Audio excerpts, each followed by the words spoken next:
Okay, hello, good afternoon everyone, students. Let's start our session today, है ना। I hope you are doing well. Start करते हैं बेटा। आज हम क्या कर रहे हैं, फुल सिलेबस एक पेपर सॉल्व करने की कोशिश करेंगे। बॉटनी सेक्शन देखेंगे, 50 question. We will start with V victory symbol, है ना। Let's start with botany. First question is which statement is incorrect for herbarium, है ना।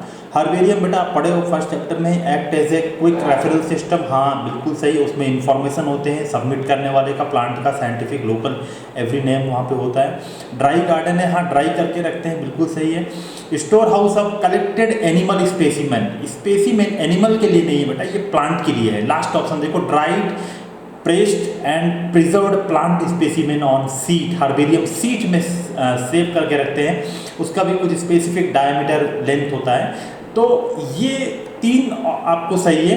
ये थर्ड नंबर जो है, store house of collected animal specimen, ये बिल्कुल रॉन्ग स्टेटमेंट है, तो answer will be incorrect choose करना था।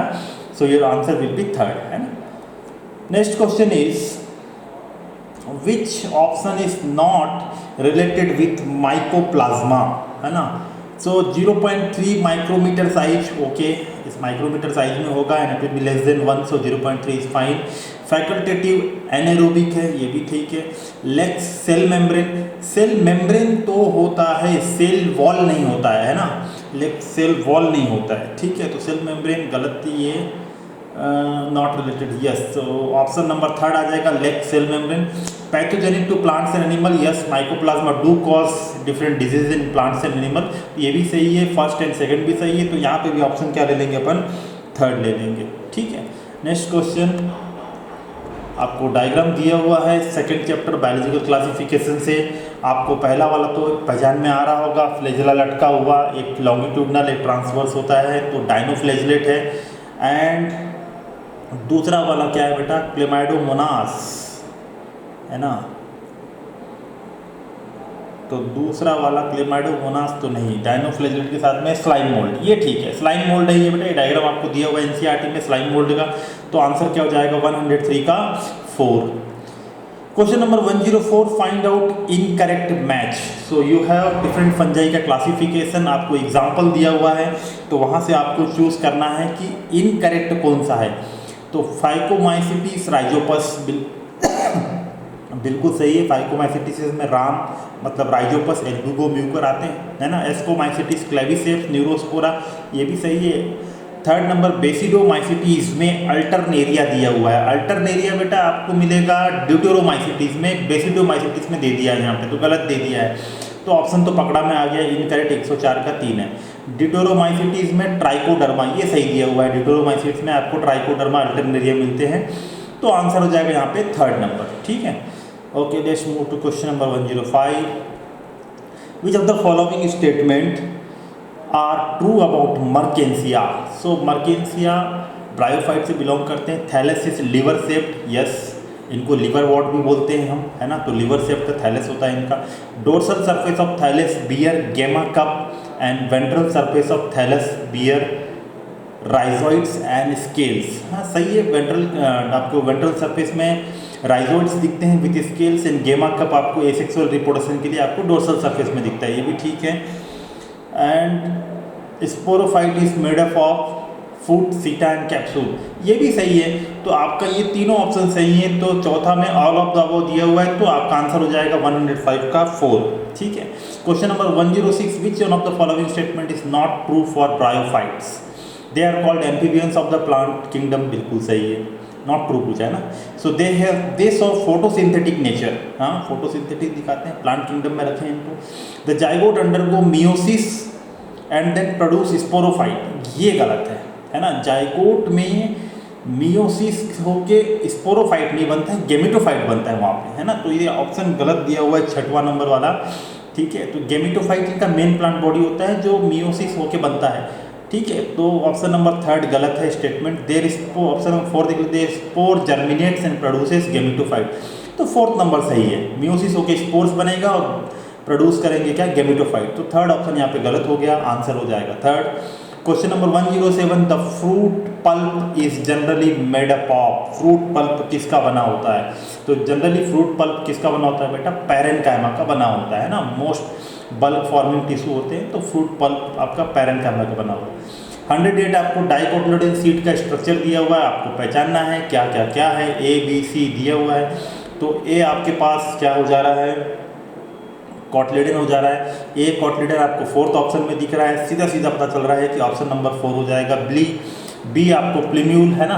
कॉटिलेडन के एक्सिस के ऊपर में जो होता है प्लीम्यूल है, उसके बाद नीचे जो होता है वो क्या है? रेडिकल है। तो बी प्लीम्यूल, सी रेडिकल, बिल्कुल सही ऑप्शन दिया हुआ है ना। 100 का 4 हो जाएगा।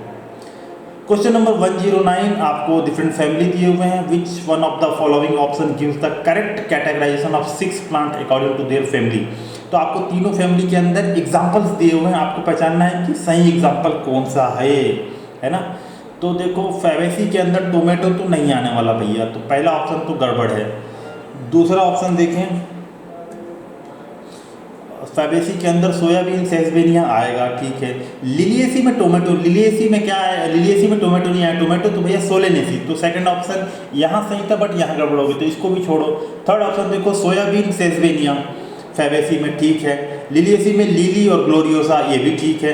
टोमेटो और टोबैको सोलेनेसी में बिल्कुल ठीक ऑप्शन है आपके पास। आपको बेटा ये तीन फैमिली आपके पुराने एनसीईआरटी में थे। फिलहाल तो सोलेनेसी फैमिली एनसीईआरटी में है, करंट एनसीईआरटी में, ठीक है।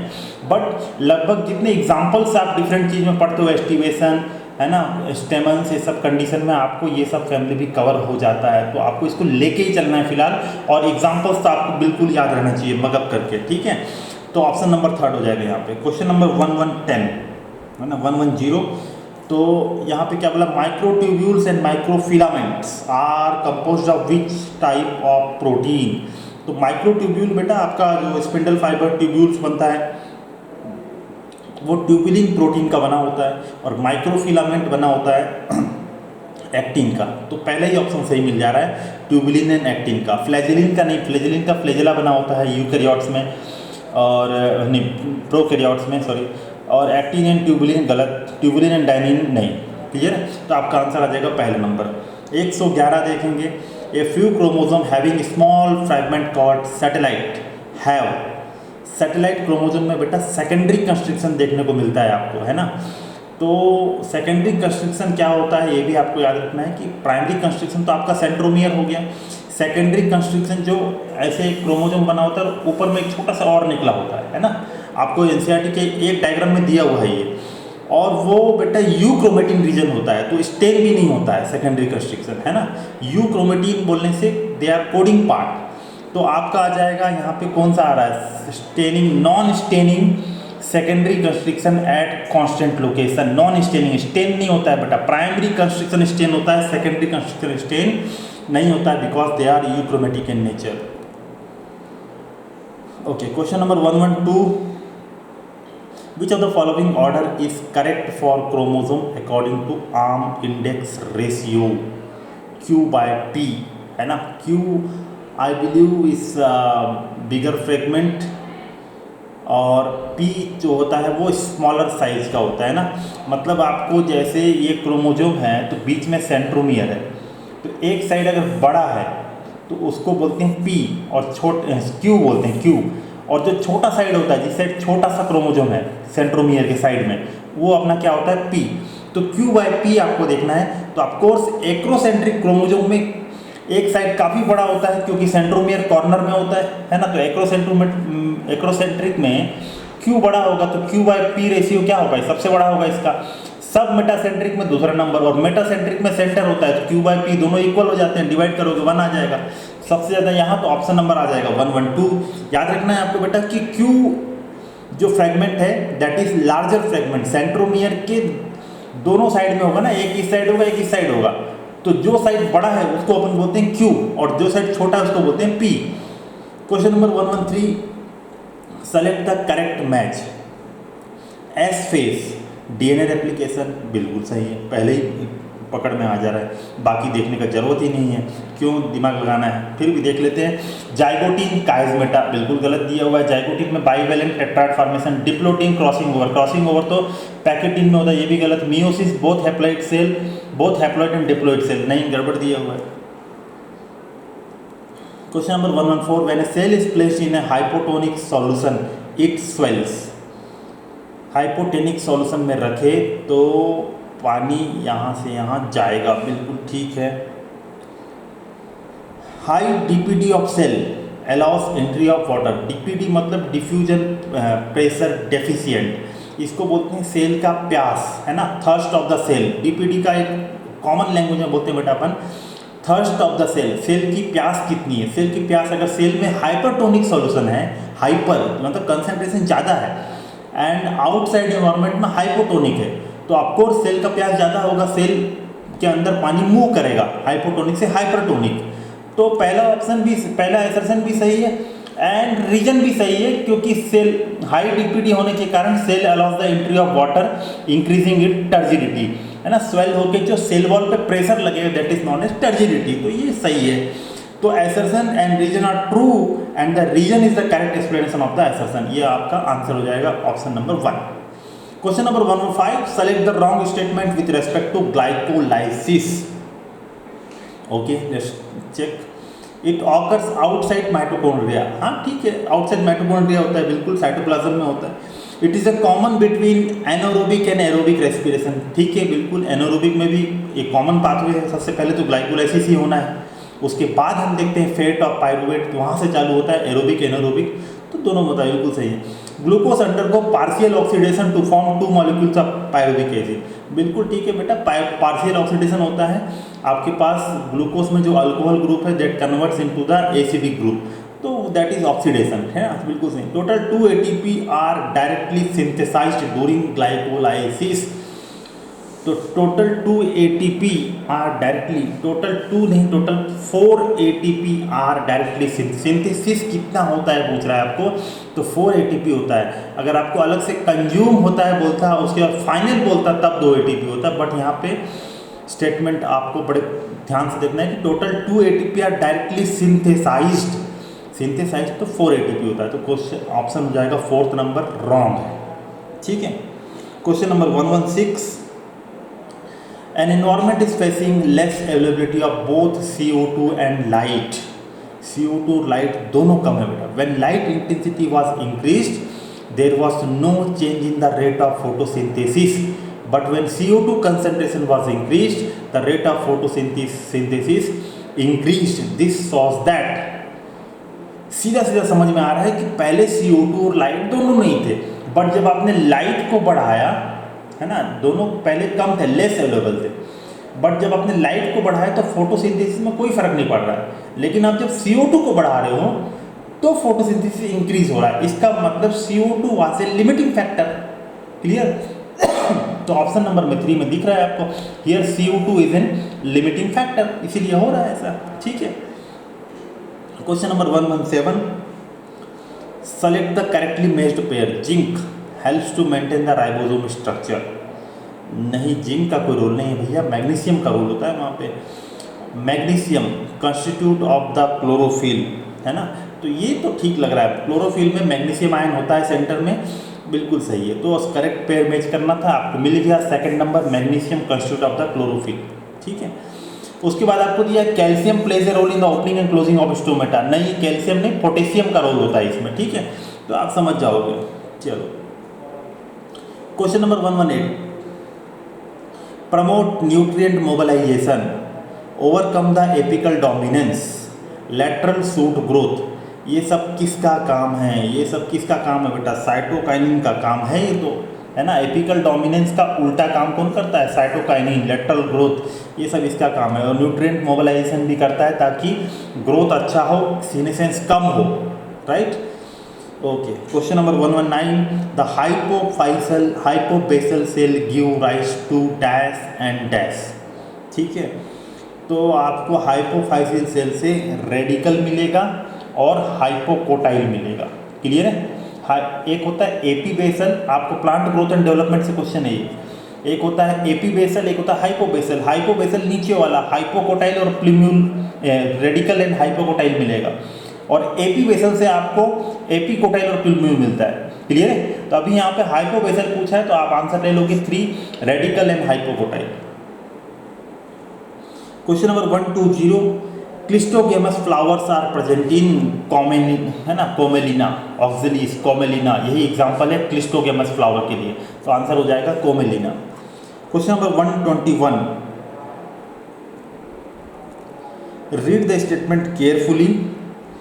High standing crop of phytoplankton support a large standing crop of zooplankton.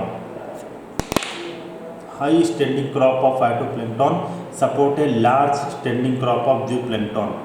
नहीं, ये तो गलत लग रहा है। Phytoplankton have shorter life span and high reproductive rate.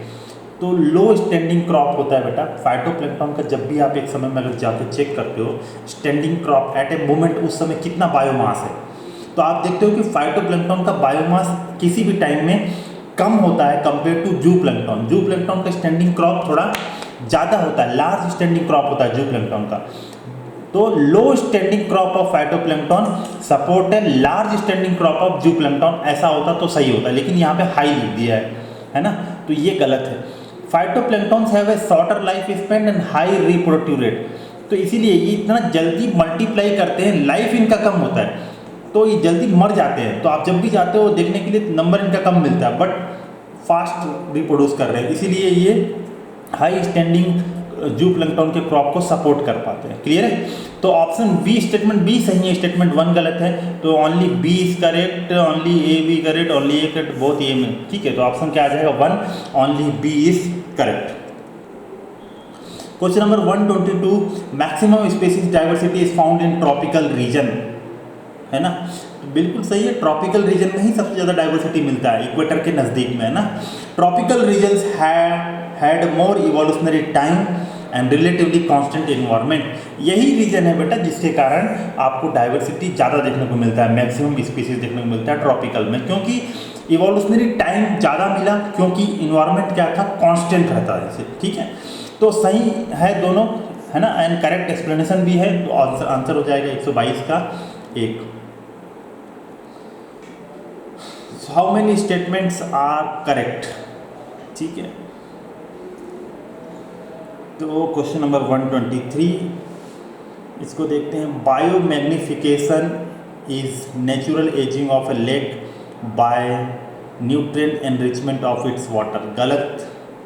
After CFC methane is the major cause of green house gas effect, ये भी गलत। Ozone is the secondary pollutant in troposphere, ये ठीक है। Thickness of the ozone is major in option unit, तो C और D दोनों सही है। तो ऑप्शन नंबर ले लेंगे 3। फिलहाल बेटा टेंशन नहीं लेना है अपने को, ये आपके सिलेबस से हट गया है चैप्टर, तो इसको टेंशन नहीं। Question number 124 which of the following is a substitute for open burning dumps for solid waste, तो ये भी सिलेबस से हट गया है। हालांकि इसका ओपन डंपिंग करने की जगह आप सैनिटरी लैंडफिल गड्ढा खोद के उसमें भर के खाद बना सकते हो, ये आपका आंसर मिल जाएगा कि सैनिटरी लैंडफिलिंग, है ना, सैनिटरी लैंडफिल्स, ठीक है। बर्निंग डंप्स की जगह आप उसको इकट्ठा करके जलाओ, उससे अच्छा आप क्या करो, गड्ढा खोद के उसको सड़ाओ गलाओ खाद बनाओ, ठीक है। तो ये आंसर हो जाएगा 125। Which adaptation of parasites helps to sustain their life in the host body, loss of unnecessary sense organ, बिल्कुल ठीक है, ठीक है। प्रेजेंस ऑफ एडेसिव ऑर्गन और suckers to cling on the host, ये भी ठीक है। ये सब एडेप्टेशन है इनके, है ना। लॉस ऑफ डाइजेस्टिव सिस्टम, ये भी ठीक है, उनको डाइजेस्टिव सिस्टम का जरूरत नहीं है, वो डायरेक्टली पैरासाइट के रूप में, है ना, डाइजेस्टेड फूड को ही एब्जॉर्ब कर रहे हैं। लो रिप्रोडक्टिव कैपेसिटी, नहीं, अगर उनको सर्वाइव करना है बेटा अंदर में एट हार्श इनसाइड कंडीशन, तो उनको हाई रिप्रोडक्टिव कैपेसिटी रखना पड़ेगा, तो डी गलत है। तो यहाँ पे क्या बोला था, हाँ, कौन कौन से करेगा बोल रहा था, तो ए बी सी सही है, तो आपको आंसर मिल जाएगा 3 A B C adaptation are required to sustain their life in the host body. Question number 126 plant, फिर इंसेक्ट, फिर उसके बाद पी है मतलब डैश पूछने वाला है आपको। Snake hawk in the above given food chain identify the P. भाई स्नैक किसको खाएगा, मेंढक को खाएगा, देखो मेंढक कोबरा तो नहीं खाएगा, फॉक्स तो नहीं खाएगा, लायन तो नहीं खाने वाला, ठीक है। तो सीधा बहुत इससे सिंपल और क्या हो सकता है, क्वेश्चन नंबर 127, ये आपकी सिलेबस से हट गया है, बट आप देखें अगर ABC आपको 3 चीज़ बताया है कि मेंटेन होम्योस्टेसिस, है ना, मतलब इंटरनल इन्वायरमेंट कांस्टेंट रख पाते हैं A, ठीक है। B cannot maintain homeostasis, C maintain homeostasis to a certain level. तो A तो आपको दिख रहा है, देखो ऑप्शन नंबर D में देखो A मेंटेन कर रहे हैं, तो ये आपका इंटरनल लेवल है y एक्सिस में होम्योस्टेसिस। तो इंटरनल लेवल मेंटेन करना मतलब कांस्टेंट रहना, तो लाइन कैसा होगा, स्ट्रेट सीधा ऐसे, है ना, हॉरिजॉन्टल। उसके बाद ये हो गया B cannot maintain, cannot maintain बोलने से एक्सटर्नल लेवल जैसे जैसे चेंज होगा वैसे वैसे इंटरनल लेवल भी चेंज होगा, तो आपको ग्राफ मिलेगा ऐसे स्ट्रेट लाइन, है ना, between x and y axis. तो B आपका हो जाएगा ये वाला, और C हो जाएगा आपका कुछ देर तक ये क्या रहते हैं, मेंटेन नहीं करते हैं, after some time they start maintaining. तो ये आपका C maintain homeostasis to a certain level, कुछ ही हद तक समस्थापन बना सकते हैं। क्लियर है, तो ऑप्शन हो जाएगा 4। फिलहाल ये सिलेबस से हटा दिए हैं तो कोई बात नहीं, फिर भी आप जानकारी में रखना जरूरी है।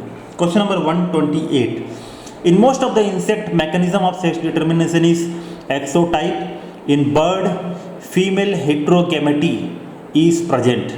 तो दोनों स्टेटमेंट ट्रू है बेटा। इंसेक्ट के बारे में हम बात करें तो X0 टाइप का मैकेनिज्म चल रहा है ना, और बर्ड में ZW वाला चलता है, जहाँ पे ZW क्या होता है, फीमेल होती है, हेट्रोगैमेटी होती है, फीमेल, है ना, ZZ मेल और ZW फीमेल। तो ZW बोलने से क्या हो गया, हेट्रोगैमिट्स हो गया, Z एक गैमेट बनेगा, एक W बनेगा, है ना, तो हेट्रोगैमेटी, दोनों स्टेटमेंट सही है यहाँ पे, ठीक है। क्वेश्चन नंबर 128 देखो, let me have a water.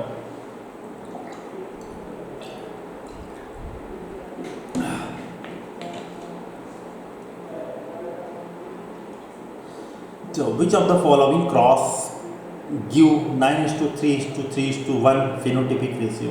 बेटा ये जो रेशियो है आपको पता है, this ratio is for dihybrid cross, है ना। तो डाई हाइब्रिड मतलब दोनों जो जीन्स होंगे दो कैरेक्टर के लिए हेट्रोजाइगस होना चाहिए, सही है। तो यहाँ देखो ये हेट्रोजाइगस नहीं है, ये वाला देखो ये भी हेट्रोजाइगस एक तो नहीं है, इस साइड है, ऐसा कंडीशन आपको दिखना चाहिए, ठीक है, दोनों। तो यहाँ नहीं है, यहाँ पे भी एक ही है जो हेट्रोजाइगस, तो ये भी नहीं है। यहाँ पे देखो एक A मिल गया, एक C मिल गया, बाकी कुछ भी अपने कोई टेंशन नहीं है। यहाँ पे भी एक A मिल गया, यहाँ पे भी एक C मिल गया। तो ये आपका सेकंड ऑप्शन से क्या मिल जाएगा, 9:3:3:1 रेशियो मिल जाएगा, मतलब डबल हेट्रोजाइगस कंडीशन आपको ढूंढना है। क्लियर है, okay. Question number 130, portion of genes on chromosome was mapped for the first time by. पिछले पेपर में भी बेटा लास्ट ईयर क्वेश्चन आ चुका है, थोड़ा सा लंबा क्वेश्चन आया था इसी को लिख के। तो आंसर क्या है, अल्फ्रेड स्टुअर्ट, है ना, 130 का Alfred Stuart, student of TH Morgan, he, है ना, propose the position of genes on the chromosome was mapped, किए थे उसको, है ना, ठीक है। Question number 131, match the column with column 2। तो अडाप्टर RNA किसको बोलते हैं, tRNA को बोलते हैं। तो 1 का तो क्या हो गया D, तो आपके पास ऑप्शन नंबर 1 और 3 में D ऑप्शन दिख रहा है। 2 का C होने वाला है, दोनों में C है, तो कैटालिटिक RNA, rRNA, बिल्कुल ठीक है। RNA हेल्प्स इन स्प्लाइसिंग, कौन करता है भैया, SNRNA। तो 3 का A कहाँ मिल रहा है आपको, यही मिल गया, है ना, 3 का B है यहाँ पे, तो 3 का A मिल गया। और 4th का B, template RNA for protein synthesis कौन होता है, mRNA होता है। It's very simple question from the molecular basis of inheritance, you can solve it easily. Okay, question number 132, double monosomy, है ना। डबल मोनोजोमी बोलने से आप लिख लोगे, यहाँ पे देखो, डबल मोनोजोमी बोलने से -1 2n आपका डिप्लॉयड नंबर है, इसमें -1 2 बार करेंगे तो डबल मोनोजोमी होगा। अगर खाली मोनोजोमी बोलता तो हम बोलते 2n-1, बस बात क्लियर है। नलीजोमी, तो नलीजोमी के लिए आपके लिए यहाँ मिल जाएगा एक पूरा सेट ऑफ क्रोमोजोम गायब हो गया, मान लो पूरा होमोलॉगस क्रोमोजोम होते हैं 2 ठो, दोनों के दोनों क्रोमोजोम गायब, तो 2n-2 2 क्या बोलते हैं, नलीजोमी। डबल ट्राइजोमी आपको मिल जाएगा 2n+1+1। टेट्राजोमी 2n+2। खाली ट्राइजोमी होता तो 2n+1 होता है ना, टेट्राजोमी क्या होगा, 2n+2 होगा। तो मैच हो जाएगा, आपको आंसर क्या मिल जाएगा, ऑप्शन 132 का 1 में आपको मिल जा रहा है। ए का 2 डबल मोनोजोमी 2n-1 ठीक है, और ए का 2 कहीं नहीं है आपके पास, क्लियर है, तो बन जाना चाहिए। If you need protection from mosquito then we can use, है ना। तो ये क्वेश्चन आपको दिया हुआ है कहाँ से, microbes in human welfare chapter है, वहाँ से क्वेश्चन आया है। ड्रैगन फ्लाइज होते हैं बेटा, जो आप हेलीकॉप्टर बोल के एक तितली नहीं होता, फुरबुंदी बोलते हैं जो अपने लोकल भाषा में, तो उससे हम कंट्रोल करते हैं किसको, मॉस्किटो, ड्रैगन फ्लाई को, ठीक है। IPM इंटीग्रेटेड पेस्ट मैनेजमेंट वाला सेक्शन में दिया हुआ है आपको, ठीक है। फिर एक और क्वेश्चन आपको माइक्रोब्स इन ह्यूमन वेलफेयर से, ट्राइकोडर्मा स्पीसीज, है ना, ट्राइकोडर्मा स्पीसीज क्या मिलेगा आपको, क्लॉड ब्लस्टर, राइजोबियम, सॉरी एक बायो कंट्रोल, हाँ ट्राइकोडर्मा स्पीसीज जो होते हैं क्या होते हैं, बायो कंट्रोल एजेंट करते हैं, रूट में पाए जाते हैं ना, जो दूसरे पैथोजेंस को ग्रो नहीं होने देते हैं, ठीक है। राइजोबियम के लिए आपको बायो फर्टिलाइजर, साइक्लोस्पोरिन ए ट्राइकोडर्मा पॉलीस्पोरम, स्ट्रेप्टोकाइनेस क्या हो जाएगा, क्लॉड ब्लस्टर। तो ऑप्शन देख लो, डी का 2 कहाँ मिल रहा है, ये यही है ना, डी का 2 मिला लिए तो एक ही बार में मिल गया, ऑप्शन नंबर 4, ठीक।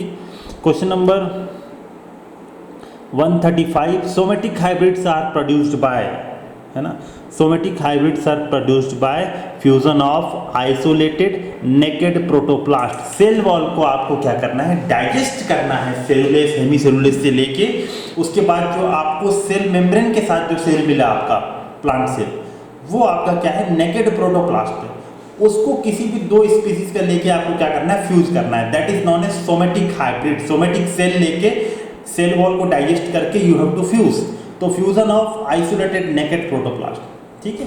देन आपके पास सेक्शन बी होगा बेटा, 15 में से 10 क्वेश्चन आपको यहाँ बनाना रहेगा। तो question number 136, diplontic life cycle can be seen in the life cycle of. तो डिप्लॉन्टिक आपको जिम्नोस्पर्म में, एंजियोस्पर्म में देखने को मिलेगा, और भी एक्सेप्शन होते हैं, लेकिन यहाँ पे पॉलीसाइफोनिया, एडियंटम, अल्वा, ये सब दिया हुआ है, ये सब कोई काम का नहीं है। पाइनस आपको दिख गया, आपका आंख में चमक से आ जाना चाहिए कि बहुत इजी क्वेश्चन आ गया, पाइनस में आपको मिल जाएगा diplontic life cycle. Question number 137, which of the following match is correct, ठीक है। तो आपको ये दिया हुआ है, अलगी से दिया हुआ है ना, Laminaria, stored food, floridean starch, flagella absent, flagella absent. चलो Dictyota, stored food, mannitol and laminarin, और 2 अनइक्वल लैटरल फ्लेजेला, है ना। तो ये ठीक है, डिक्टियोटा, स्टोर्ड फूड क्या होगा, मैनिटोल होगा, लेमिनेरियन होगा, और 2 फ्लेजेला होंगे, अनइक्वल और लैटरल फ्लेजला होंगे, ठीक है। तो ये आपका क्लोरोफाइसी तो नहीं है, ये आपका क्या है, फियोफाइसी, ब्राउन अलगी, है ना। तो ये आपका मिल जाएगा Dictyota, stored food, mannitol, laminarin, 2 unequal lateral flagella, clear है। चलो बना ले।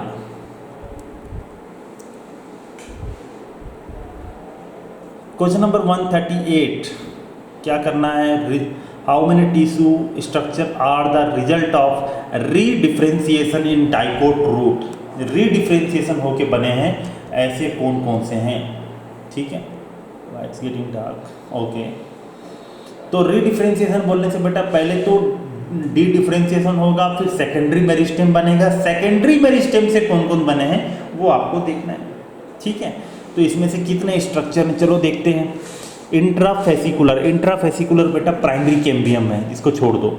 इंटरफेसिकुलर कैम्बियम, तो ये भी इंटरफेसिकुलर कैम्बियम, डी, इसको छोड़ दो, डी डिफरेंस। प्राइमरी पिथरेस, इसको भी छोड़ दो। सेकेंडरी पिथरेस, जितने भी सेकेंडरी हैं those are found by secondary meristem, तो सेकेंडरी पिथरेस ले लो।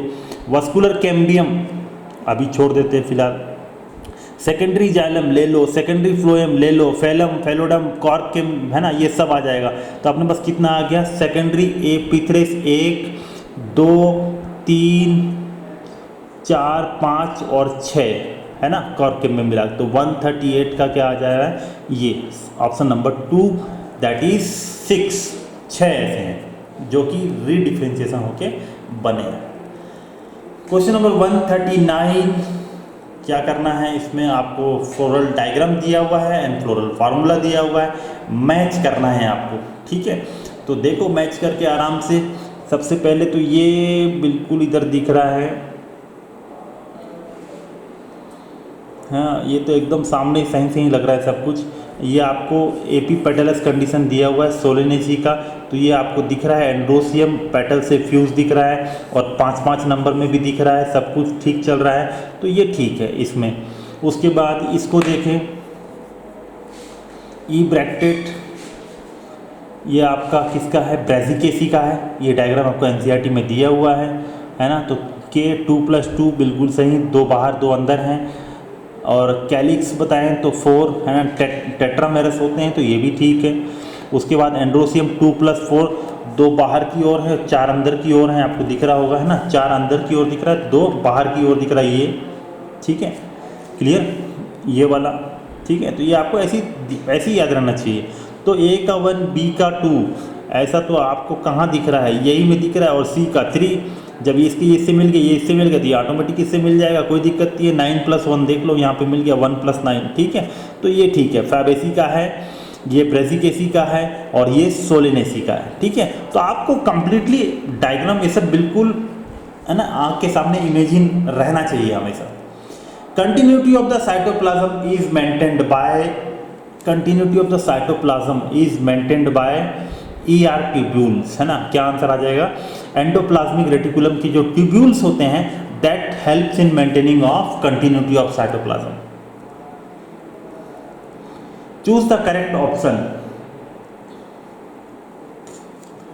Choose the correct option for the diagram given below, ठीक है। तो number of chromosome in cell, कितने क्रोमोसोम दिख रहे हैं आपको, 1 2 3 4, तो 4 क्रोमोसोम तो दिख रहे हैं, है ना। Number of chromatid in the cell, तो 4 क्रोमोसोम डबल क्रोमेटिड दिख रहा है, तो कितना हो जाएगा, 8, है ना बेटा। 1 2 3 4 5 6 7 8, एक एक में 2 2 लगे हुए हैं ना, एक पूरा ऐसे लंबे को अपन क्या बोलते हैं, क्रोमेटिड बोलते हैं, तो 8 हो गया। नंबर ऑफ सेंट्रोमियर, जितना क्रोमोसोम होता है उतना ही सेंट्रोमियर होता है, ठीक है, ये हिसाब कंफर्म रखना। Number of chromosome is equal to number of centromere, तो 4 4 ये हो गया, यहाँ तक सब ठीक चल रहा है, ऑप्शन नंबर हो जाएगा 4। नंबर ऑफ काइनेटोकोर्स, एक क्रोमोसोम में 2 2 काइनेटोकोर होते हैं, एक सेंट्रोमियर के बाजू में 2 काइनेटोकोर, 4 क्रोमोसोम में 8, ठीक है, तो ये बन जाएगा, ठीक है, डन। क्वेश्चन नंबर 142, चलो इसको छोड़ दो, ये आपका ट्रांसपोर्ट एंड प्लांट चैप्टर से सिलेबस से हट चुका है। Question number 143, C4 and C3 plant saw a saturation of carbon fixation respectively. तो C4 प्लांट और C3 प्लांट, आपको याद होना चाहिए कि C4 प्लांट का जो कार्बन फिक्सेशन का सैचुरेशन है कम वैल्यू में होता है, C3 का ज़्यादा वैल्यू में होता है। और दूसरा आपको सीधा ये वैल्यू ही याद रहना चाहिए कि 360 micro per litre is for C4, 450 micro per litre is for C3 plant CO2 concentration. तो ऑप्शन नंबर हो जाएगा 4।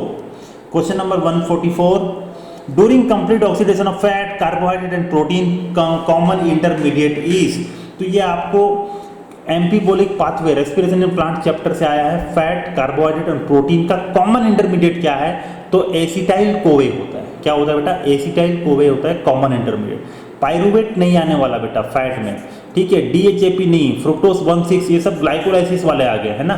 डाइहाइड्रोक्सी एसीटोन फॉस्फेट ये आता, लेकिन complete oxidation of fat, carbohydrate, protein तीनों का मिला के पूछेगा तो एसिटाइल कोवे आना चाहिए, ठीक है। तो ऑप्शन नंबर हो जाएगा 4। Question number 145, consider the following 4 statement A and B, select the option which includes all the correct ones only. Anemophilous flowers are either attractive with fragrance. Anemophilous बेटा विंड से pollination होने वाले flower होते हैं, उनका कोई है ना वो नहीं होता, जरूरी नहीं होता है कि वो अट्रैक्टिव रहें, फ्रेगनेंस रहें, कोई टेंशन नहीं है उनको। तो पहला स्टेटमेंट तो गलत है। वो इंसेक्ट से होने वाले जो फ्लावर होते हैं ना वो होते हैं colourful. Wind pollination is quite common in grass, ठीक, सही स्टेटमेंट, विंड पॉलिनेशन ग्रासेस में कॉमन होता है। Entomophilous flower possesses special fragrance and attractive in colour, तो एंटोमोफिलस कौन होते हैं बेटा, जो इंसेक्ट से होते हैं, है ना। तो ये बिल्कुल सही है, स्पेशल फ्रेगनेंस मिलता है और अट्रैक्टिव इन कलर होते हैं ताकि इंसेक्ट को अट्रैक्ट कर सकें वो, है ना। तो ये सही है। Water hyacinth and water lily are pollinated by water, ठीक है। तो ये ऑप्शन आपका डी गलत है ना। इसमें एयर का भी रोल होता है, खाली वाटर लिखा हुआ है, गलत ये दिया हुआ है, ठीक है। और आपका बी और सी सही था, ए भी गलत था। तो आंसर क्या हो जाएगा, statement B and C are correct. तो करेक्ट चूज करना था, ठीक है। Question number 146, which community remain stable as long as the environment remain unchanged, है ना। तो ये आपका जो है क्वेश्चन, ये सिलेबस से हट गया है अभी। क्लाइमेक्स कम्युनिटी जो होता है, फाइनल कम्युनिटी, है ना, वो स्टेबल होता है जब तक इन्वायरमेंट अनचेंज रहे, ज़्यादा उसमें कोई ड्रास्टिक चेंजेस ना आए, तब तक क्लाइमेक्स कम्युनिटी जो फाइनल कम्युनिटी है वो चेंज नहीं। सीरियल कम्युनिटी बीच वाले कम्युनिटीज होते हैं जो कि काफ़ी डिस्टर्बिंग होते हैं, ठीक है, वो बहुत जल्दी जल्दी चेंज होते रहते हैं। क्वेश्चन नंबर 147, मैच करना है। तो मैच करना है तो आपको देखो, म्यूचुअलिज्म आपको fig tree and wasp species में देखने को मिल जाएगा, है ना, आपके बुक के अनुसार बिल्कुल सही है। तो ए का 3 आपको कहाँ दिख रहा है, यहाँ दिख रहा है, यहाँ दिख रहा है। बी देखो कमेंसलिज्म, एक को फायदा एक को। एपीफाइट्स में आपको क्या देखने को मिलता है, कमेंसलिज्म देखने को मिलता है ना, अधिपादप एपीफाइट्स में, ठीक है, वो उन पे लटके होते हैं, उनको धूप लेना रहता है, ठीक है। तो एपीफाइट्स ये ठीक है। प्रोटो का बी का 1 ये मिल गया आपको, ए का 3 बी का 1 सिर्फ इसी में है। सी का 4 देख लो, proto cooperation, crocodile and bird, है ना, प्रोटो का दोनों एक दूसरे को कॉपरेट करते हैं। पैरासिटिज्म डी का क्या आ जा रहा है 2, लैक इंसेक्ट एंड प्लांट, तो पैरासाइट्स हैं लैक इंसेक्ट्स प्लांट में, ठीक है। तो ये मैच कर लेंगे, ठीक है। ये आपके सिलेबस में है 148। ओके, एक्स इस साइड क्या होता है बेटा, एक्स वाई आपको दिया हुआ है, एक्स वाई जेड यहाँ पे पहचानने आपको बोल रहा है। तो एक्स यहाँ पे क्या है, स्पीसीज रिचनेस है ना, स्पीसीज रिचनेस एक्स आपको यहाँ दिख रहा है और यहाँ दिख रहा है। वाई क्या दिख रहा है, स्लोप ऑफ द कर्व, गलत। वाई क्या होता है, एरिया होता है, जितना एरिया आप एक्सप्लोर करोगे उतना ज़्यादा स्पीसीज रिचनेस क्या होगा, बढ़ेगा। क्लियर है, तो ये हो गया।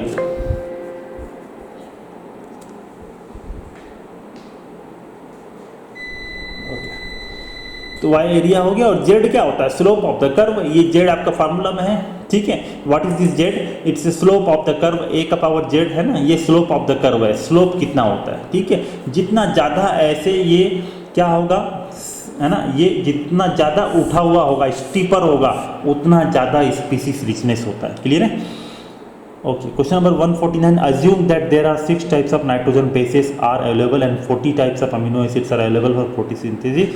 Then in genetic code each codon made up by minimum how many nitrogen bases, ठीक है। तो आप कैलकुलेशन कर लेना, 4 to the power 3, ये सब जो अपन डीएनए के लिए किए थे सेम कैलकुलेशन यहाँ चलेगा, आपको आंसर मिल जाएगा, यहाँ पे भी 3 मिल जाएगा, है ना, 3 के ही आएंगे यहाँ पे भी, ठीक है। 6 नाइट्रोजन बेस अगर हैं और 40 टाइप के अमीनो एसिड्स हैं, तो जैसे अभी फिलहाल क्या कंडीशन है कि नाइट्रोजन बेस आर 4 टाइप्स और अमीनो एसिड कितने हैं, 20 टाइप के, तो 3 लेटर्स मिलके एक कोडॉन बनाते हैं। तो आपको पूछ रहा है यहाँ पे कि अगर 6 टाइप के नाइट्रोजन बेस हैं और 40 अमीनो एसिड है, तो कितने नंबर मिलके कोडॉन बनाएंगे, नाइट्रोजन बेस मिलके, तो 3 मिलके ही बनाएंगे, दोबारा वही आंसर आएगा। In mung bean resistance to yellow mosaic virus and powdery mildew are inducted by, तो ये strategies in food production chapter से था बेटा, ये सिलेबस से हट गया है। म्यूटेशनल ब्रीडिंग करके, उत्परिवर्तन प्रजनन करके मूंग दाल में जो पित्त मोजेक विजाणु है ना, जो येलो मोजाइक वायरस होता है, पाउडरी मिल्ड्यू में ना, पाउडरी फफूंदी के प्रति प्रतिरोध क्षमता बनाने के लिए हम म्यूटेशनल ब्रीडिंग करते हैं, उत्परिवर्तन प्रजनन करते हैं, ठीक है।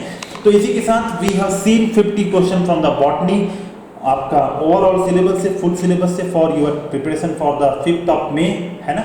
Thank you for today's class, will meet tomorrow again with another 50 question from the section of zoology, ठीक है। Will meet tomorrow again, bye bye.